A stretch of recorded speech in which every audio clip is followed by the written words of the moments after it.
listening to the Esq.Marketing podcast, hosted by Matthew Lauren, president of Esq.Marketing, where he features successful solo and SMB law firms from all over the United States. Now, let's get started with the show.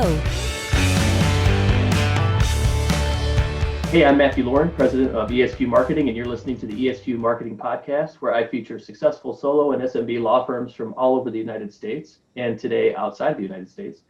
This episode is brought to you by Esq.Marketing. We help law firms generate more clients and cases using search marketing. And speaking of successful law firms, today I have the pleasure of speaking with Jonathan Denis. Jonathan is the co-founder of Guardian Law Group.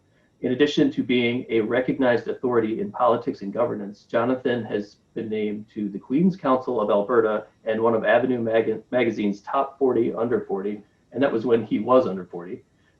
Jonathan, welcome to the show. Welcome. Thank you for having me. Yeah, no worries. Glad to have you on. I know it took some doing, but we finally got you scheduled, and thought you'd be a great guest because just reading on your site, it appears you've had a ton of success, not only growing your own law firm, but in local politics in Alberta, Canada. Is that correct? That's correct, yes. Alberta is just north of Montana, for those of you who may not have been here. Oh, I didn't know that. I live in a city called Calgary, which is about 1.2, 1.3 million people, Canada's fourth largest city. Also, kind of the number 2 energy capital in North America, next to Houston. There's a lot of oil and gas in Alberta. There's also a large number of American citizens who live in my city. Crazy. I didn't know that. And I like that you said it's above Montana, because it's so helpful. I feel like we hear about these places all the time, but we never really think about where they are. So that's cool. So, Jonathan, I've lived in Canada my entire life, but I've actually been to 39 states. I quite like traveling to the United States. I've had a great time every time I've been there. Awesome. So take us back to the beginning when you started your law firm. What was that like for you?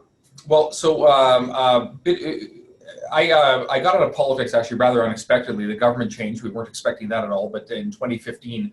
And I asked myself, what do I want to do? And I actually met one of my partners through a mutual friend. And I ended up working at her office for a while. And we decided actually that we were going to buy some real estate, which we did in 2016. And we've since grown this firm to 13 legal professionals, plus support staff as well. We're located in downtown Calgary, just east of the downtown. A bit of a different business model. We, like I said, we do. Oh, excuse me. My partner and I do own the building here. I thought it was a good time to get into the real estate business, and this has worked out. We developed a floor, and it's been quite a good venture actually. That's awesome. And so you worked at other law firms before you kind of decided to go out on your own. That's correct. Yeah, I worked at one of Canada's top 10 national firms before I got into politics as well. There was options available when I was back into the private sector, and I decided to go the private route. One of the reasons is there's something to be said about running your own ship. There's a lot of benefits you have at the larger firms, but I wanted to try my hand on my own. And the best thing I will tell you is it's much better having actual partners, as long as you have good partners. And I do. I was just talking to one of my partners here. She's fabulous, and it's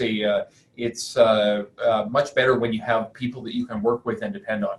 Yeah, definitely, because then you can actually treat it like a business and take vacations, and things still get done when you're not there, as opposed to owning a job, right? 100%. And a law firm though is not just a business. There's obviously the professional responsibility that's first and foremost, your responsibility to the court, to other lawyers, to the profession, to your clients. But there's also a business acumen that you need, and that's what separates a lawyer who might make $100,000 a year from a lawyer who make maybe $400,000 above a year, is the business model that you have. I like that you said that too. And a lot of the attorneys that I talk to, they teach you everything about the law in school, but they don't really give you a lot of coaching on running a business and all those things that come along with it. And so that could be a challenge. What was the biggest challenge for you in learning how to do all that? Do you have a business background? Or? I do have a commerce degree actually. I've run several businesses as well. And actually, when I look for students to hire, I typically prefer people that have a business or commerce background.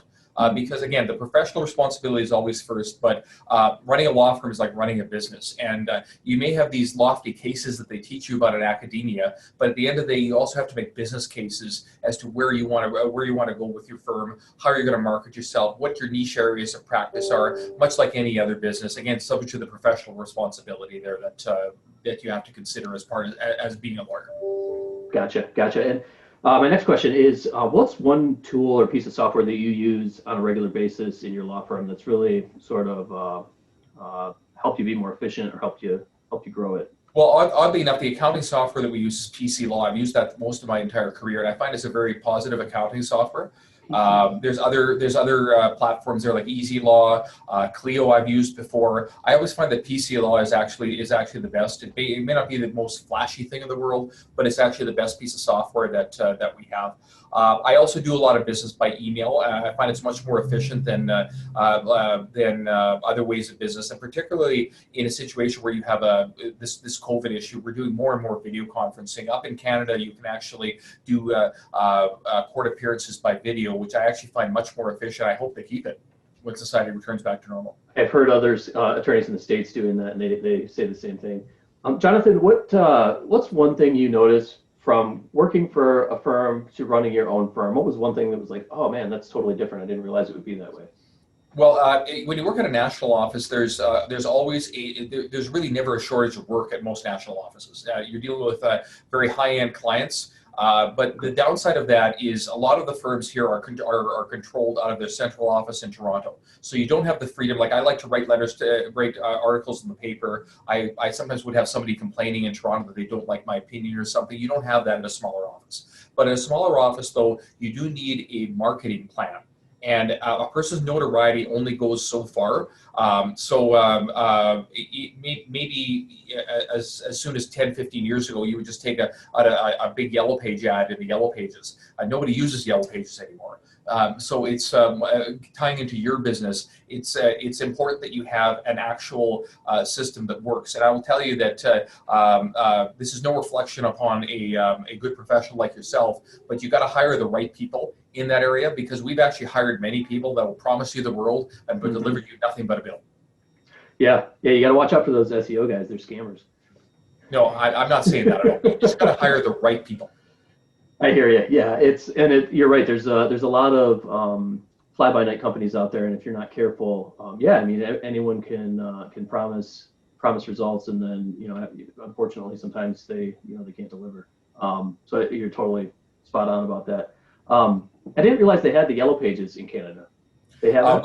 I haven't seen one in many years, but as recent as about 10 years ago, the good lawyers would take out a page in the Yellow Pages, and not just like a card. No one's going to read a card. You have to spend the money and do a page. And I think that same principle applies to online marketing as well. If you're going to do it, you may as well do it well. I think they called that the double truck. Is that what they call it up there too? I've never heard of that expression. That ad. Okay, I thought the 2-page or the 1-page ad was called the double truck. So Jonathan, out of all of the advertising marketing initiatives at your firm to generate new business, what's been the most effective for you? So the most effective is still word of mouth. Okay. I teach some of the students there. If you want more work, I'm sorry, my apologies. No worries. If you want more work, all you have to do is do a good job with your existing clients. Okay, because people will talk about it. I get many referrals from other people that we've done good work with. And one of the things we've actually started doing here is when we resolve a file, I will ask someone boldly, can you please put a positive Google review for me? Nice. Has that worked out for you? Have they followed through? It has, yes. But one by one, there's getting back to politics, there's many candidates that I haven't supported just because they didn't ask. You'd be surprised what you can get in this world just by asking. Yes. And if somebody's happy with you and you give them a nice check or settlement, whatever they're looking for, I will humbly ask them, can you please put a Google review for me? It takes maybe 30 seconds of their time, but these things add up after a while. Yeah, the simplest advice is usually the best. If you don't ask, you can't get there.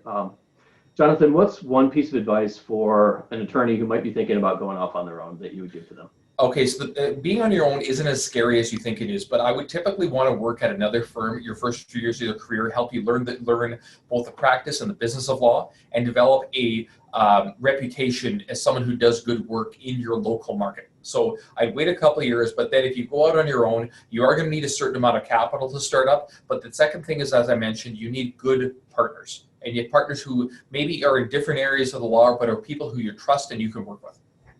That's great advice.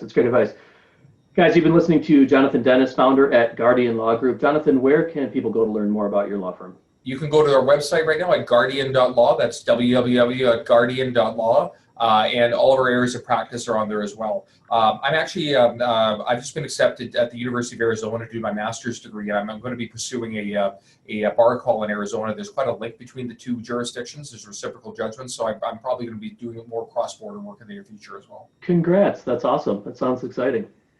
Well, thanks for being on the show, man. It's always a pleasure speaking with you, and I hope that you have a great week and stay safe in these crazy times in our society. Thanks, buddy.